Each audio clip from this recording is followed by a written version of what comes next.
Maman Antoinette Samba Kalambai ayo okutana na ba mama na ba papa awa ndenge bozomona wana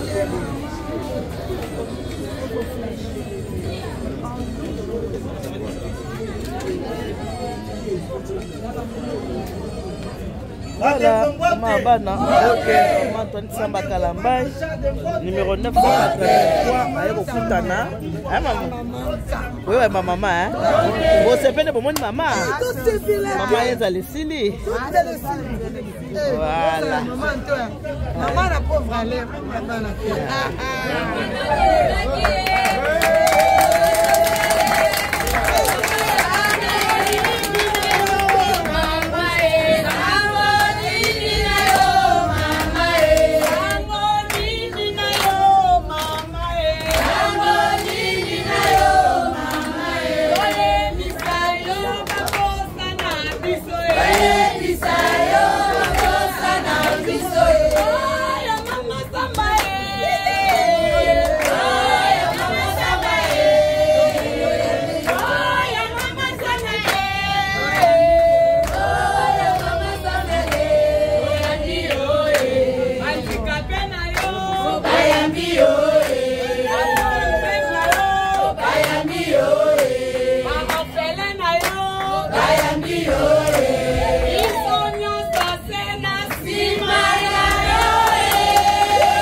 Donc on fait ça maloba na maman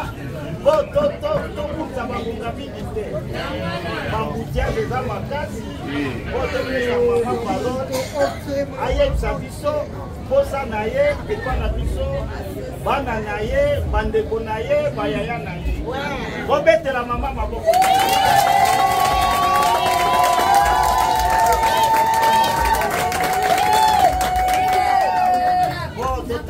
maman, vous faites si maloba, la carte à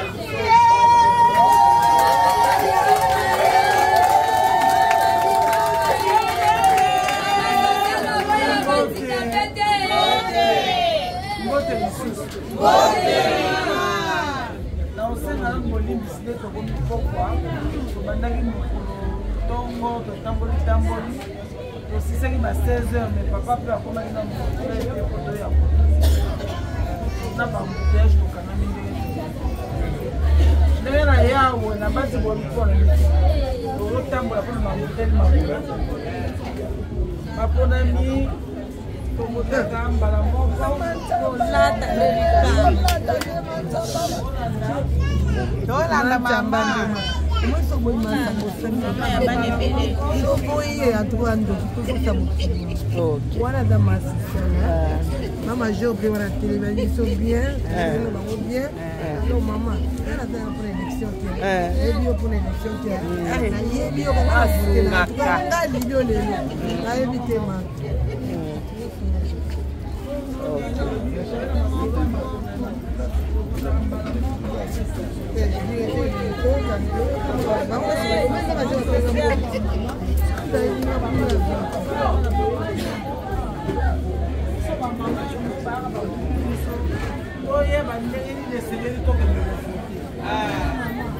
voter le modèle de ça en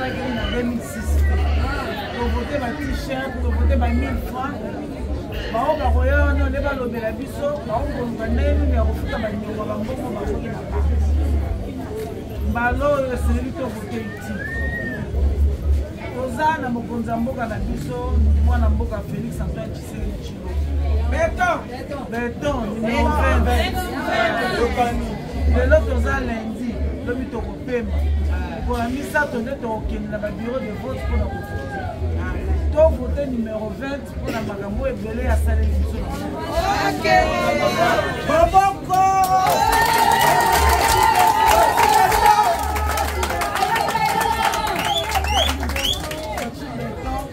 Bandaya ye, a checké là, c'est promis au filet à Bali. ya mibale lelo oyo mama na papa bakosala programme ya kobota mwana ke na maternité mwana bota mosusu ya motuya po etali bapersone vivant avec handicap ministère ezalaka te banda ekoka banda Fachi Beto aye a créé tout un ministère.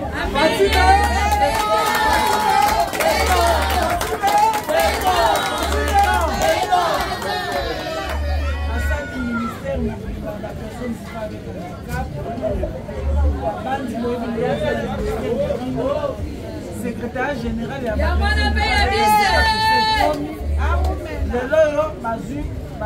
secrétaire général aza moto personne vivant avec handicap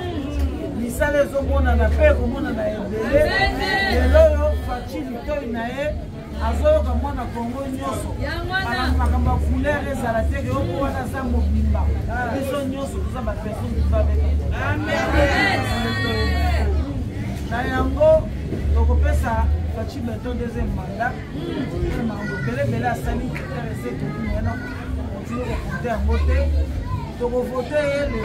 décembre ye moko mpe numéro 20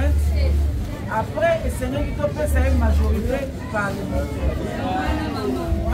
parlementaire ezali ye président Félix aza na baoyo ya ye oyo baza nsima na ye neti ngai oyo na 2018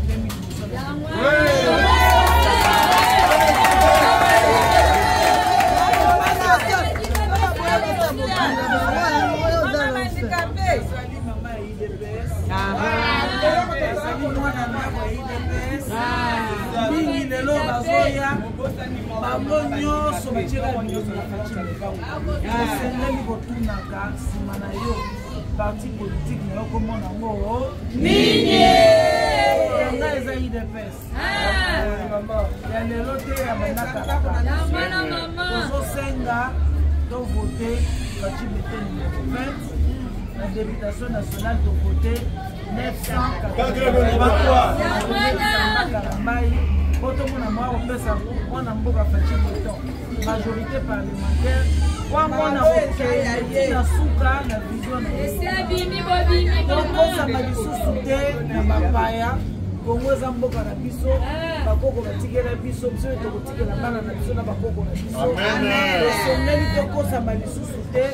osi tokumi na boumbu ya bapaya tokuma na boumbu libela na yango ntango tozokende mercredi kovote vote tozovote na 4 niveau présidentiel dossier 20 la nationale dossier Antoine Samba vote na provincial oza na candidat elingwala wato ndenge olobaki te eske bato oyo nyonso baza na parti nini oyo yo semoli biso dengai naza idepese ya makili c'est-à-dire idéologie ya bato ya idepese nde biso toza na yango po bango nde bazotamboka bapesi biso baministère toza na mutu nano te yo kopesa biso provincial ya lingwala moto ya idepese eza boye te bato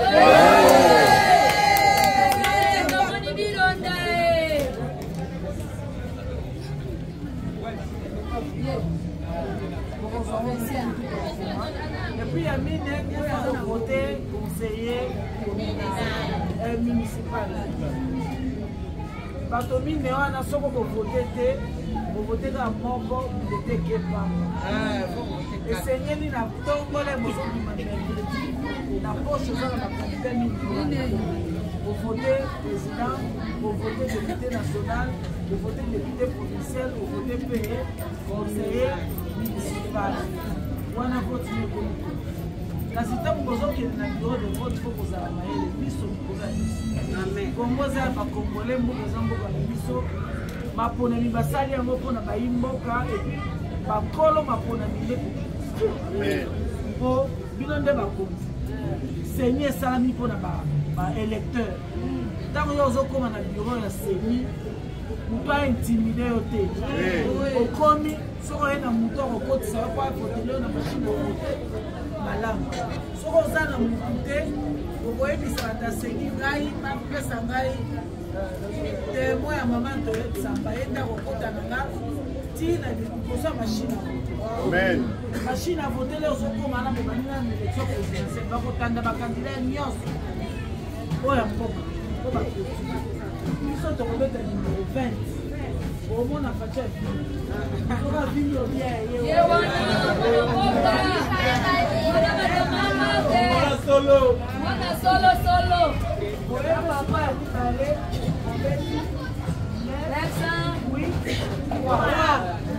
wana mama bakoka tongo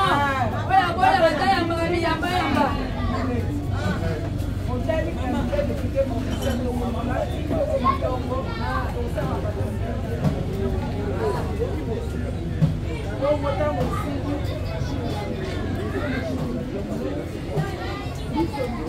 Alisu makati kandida yo wana liboso na nsima bakomi kote na nsima batie elongo na kombo na nini yo koverifie est-ce que eza numéro 20 otali est-ce que eza numéro 983 otali mpe mibale oyo ya nsima provincial na communal soki eza yango wana ozwi bulletin na yo olobi bon omemanga na urne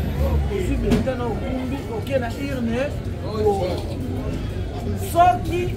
overifie omoni eza bato oyo olingi kovote te yebisa moto aseni papa nayaki na bakandida na nga moto oyo asali nga zunguluke atie nga bato nga elingi kovote te bakopesa bilete mosusu wana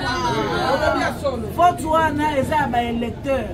seni eza mpona biso ntango tokei tovote bato balingi oyo tolingi moto aoblige yo te moto aconditionne yo te oyo yaka vote boye te moto ameki kosala o menace kuna yo mpe menase ke congo eza mabele na biso tolembi masolo yao communauté internationale epiblie baresultat ya seni tombo yango biso moko eza mboka na biso toza mpe na baobservateur na biso moko ya bacongolais tokovanda wana ti dépouillement ekosalama tokonte babulletin biso moko seni azopiblie biso mpe toza na bapreuve na biso ke non yango na maboko basu kokosa biso te o communauté internationale bazali na baobservateur na bango bapesi boye toboyi po communauté internationale ezwaka carte d'électeur te carte d'électeur eza ya banani biso moko nde tokopesa baresultat na biso ya seni mikolo wana ntango toyokani omela kafe liso likolo ya liso nde boye namoni masolo